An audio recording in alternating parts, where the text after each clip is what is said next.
This season's over, yeah. Ba-da, ba-da, na, na. Ba-da, ba-da, ba-ba-da-na-na-na, ba-da-da, ba-da.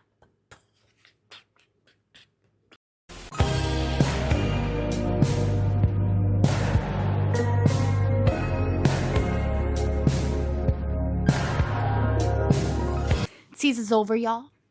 Episode 12 is out right now, finale. I'm just happy to be here because I'm done with this mess. Like, I was tired of these people. I am now stressed. Okay? I'm so happy to be done. Yes, there's a reunion next Wednesday. I don't care about the reunion. I don't even have notes.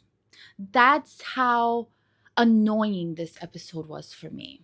Because we knew everything that was going to happen here. Are you telling me you didn't know he was going to say no? Is that what you're telling me? No, that's not what you're telling me. What we're going to do is simply talk about the events as if you watched what happened on episode 12. And if you are watching this video, I'm sure you already did. So, spoilies. I spoil everything.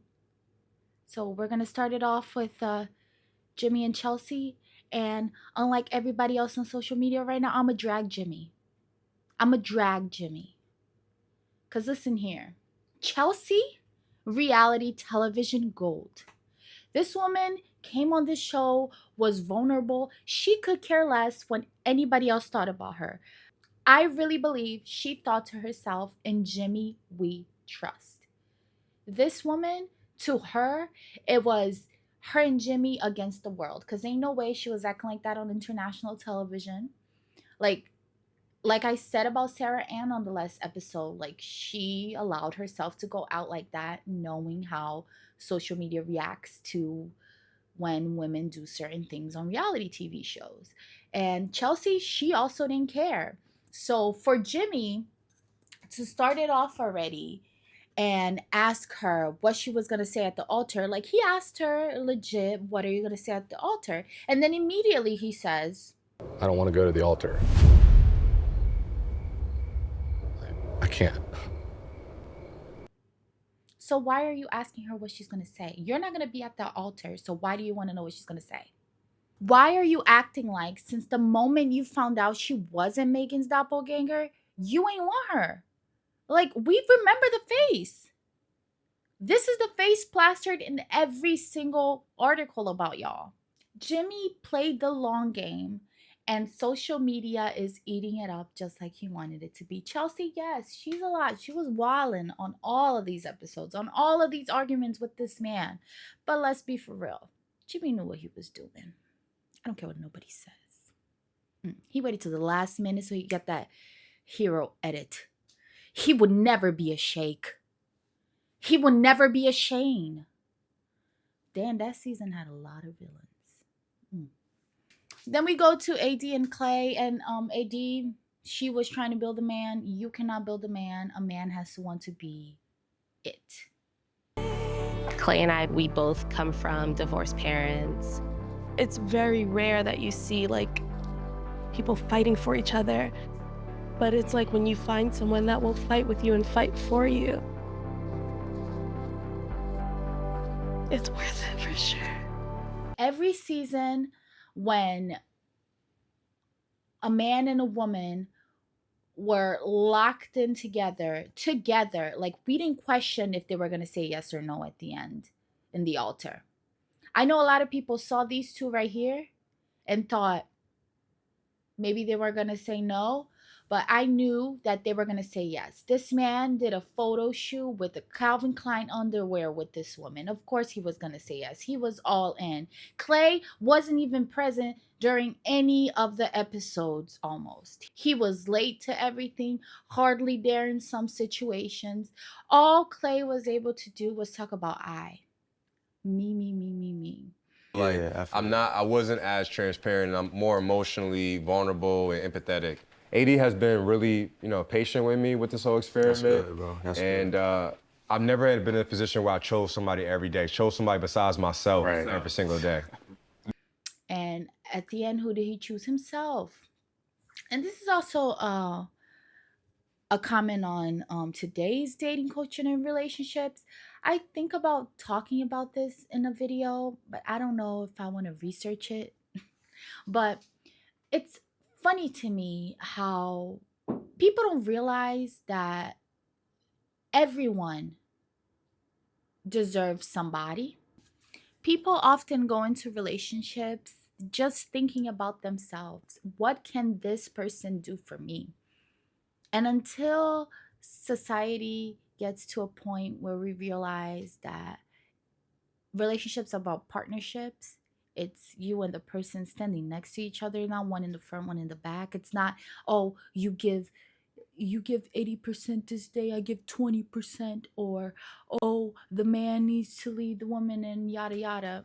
Until people realize that that other person should be a reflection of you, therefore you shouldn't only think about yourself at all times or how anything just benefits you in a relationship, that's when we will have better examples of dating out there, relationships, marriages.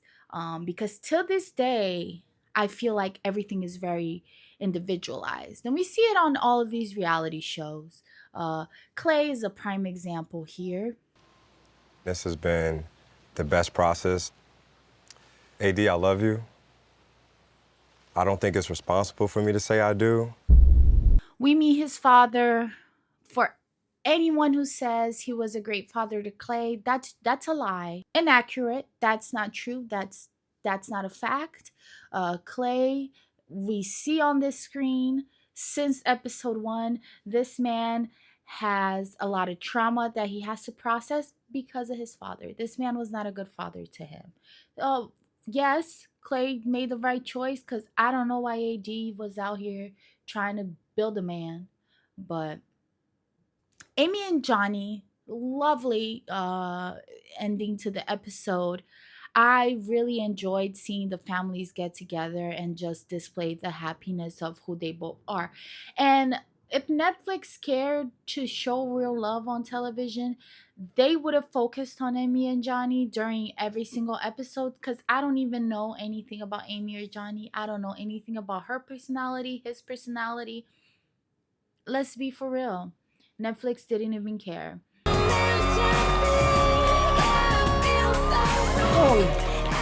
Ladies and gentlemen, Miss Amy and John McIntyre.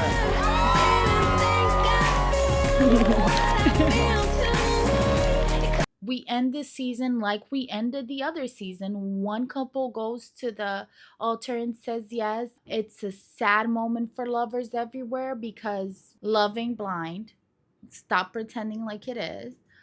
I don't know what they're gonna do for the next seasons. I don't know how I could even watch Perfect Match, because seriously, we know all the things that have happened right now. Why would we want to watch Perfect Match knowing that these people aren't being genuine?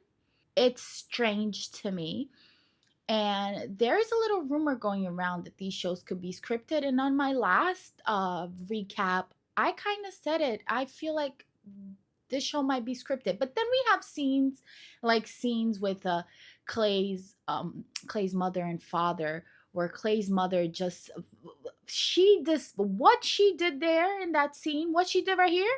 You know, and kids, when they grow up and they see things, it's like, you know, is marriage for real?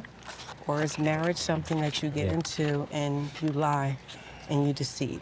Tell me, meet somebody like you. Huh? I met you, you know, tell me, meet somebody like his mom. Yeah, but you met me, but you wasn't good to me. This should be displayed in every single college campus for psychology majors at one point. One of the best moments of the episode. If they wanted to do Love is Blind with only single older people, where they're trying to find real love, where they're emotionally stable, and not Clay's daddy, where they're emotionally stable and looking for real love, I would love to watch it. Till then, I'll just keep watching Love on the Spectrum, because that's where real love lies. And I thank you for watching my video, and I'm so happy to have started my YouTube journey with Love is Blind. ending it now, but still have the reunion to come up. And I'm gonna say it again, Kenneth is probably not gonna be in the reunion, and they're not even gonna ask pertinent questions. I don't think they are. I don't think they care. They just know that we all gonna watch this reunion, and that's what matters. And I'll come back and talk about the reunion, maybe. I'm not sure if I want to talk about it because I'm so tired of these people. I'm so tired of this season. Thanks for watching.